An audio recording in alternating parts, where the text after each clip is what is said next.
माणिकराव कोकाटेंना 1 लाखाच्या जात मुचलक्यावर जामीन मंजूर झालाय, त्यामुळे त्यांची अटक टळली आहे। मात्र माणिकराव कोकाटेंची शिक्षा कायम असणार आहे, त्यामुळे त्यांची आमदारकी जाण्याची देखील शक्यता आहे। माणिकराव कोकाटेंवर लीलावती रुग्णालयामध्ये उपचार सुरू आहेत। 4 ब्लॉकेज असल्याने बायपासचा सल्ला देण्यात आलाय। माणिकराव कोकाटेंच्या प्रश्नावर अजित पवारांनी बोलण्यास नकार दिला। अजित दादांनी मीडियाचे प्रश्न टाळले आहेत।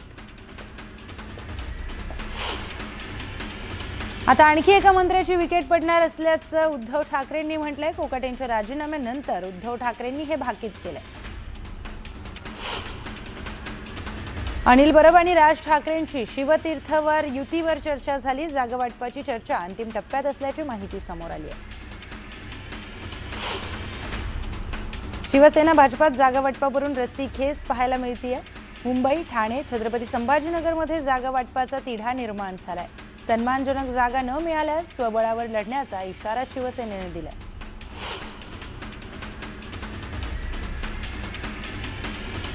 सन्मानजनक जागा न मिळाल्यास मुंबईमध्ये 227 जागा लढू असं म्हणत एकनाथ शिंदे यांच्यावर पक्षातील पदाधिकाऱ्यांनी दबाव टाकल्याची माहिती सूत्रांकडून मिळाली आहे। हक्काच्या आणि अपेक्षित जागांसाठी कुठेही तडजोड करू नका अशी ठाम भूमिका शिवसेनेच्या नेत्यांनी घेतली आहे।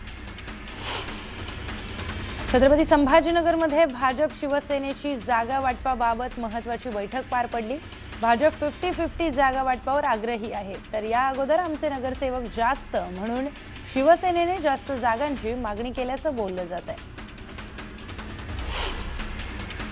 कोणाकडे कोणत्या जागा जातील याबाबत स्पष्टता नाही, मात्र छत्रपती संभाजीनगरमध्ये युती होणार नाही अशी शंका घेण्याचं कारण नाही असं म्हणत छत्रपती संभाजीनगर पालिकेवर महायुतीचाच झेंडा फडकेल असा विश्वास संजय शिरसाटांनी व्यक्त केला।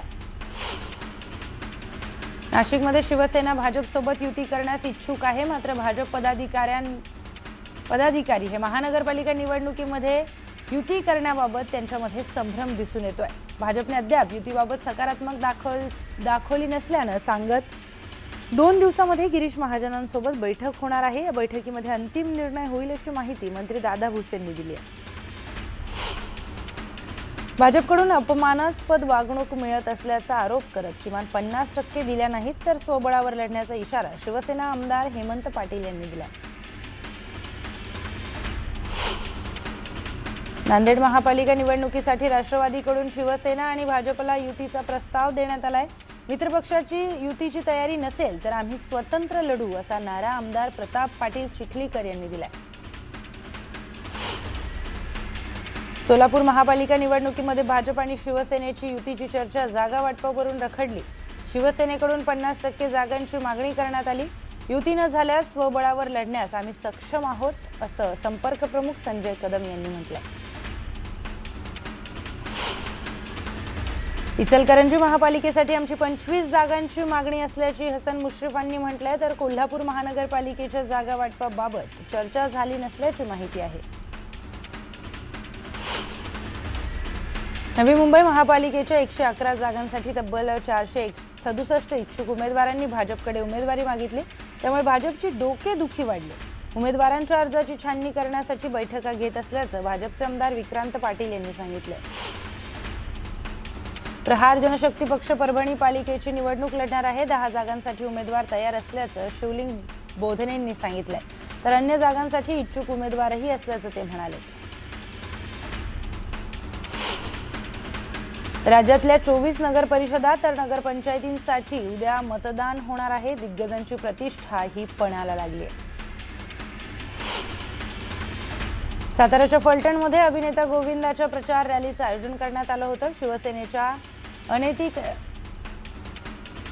अनेकित राजे निंबाळकरांचा त्यांनी प्रचार केला। दरम्यान मोठ्या संख्येने नागरिकांनी रॅलीमध्ये सहभाग घेतला।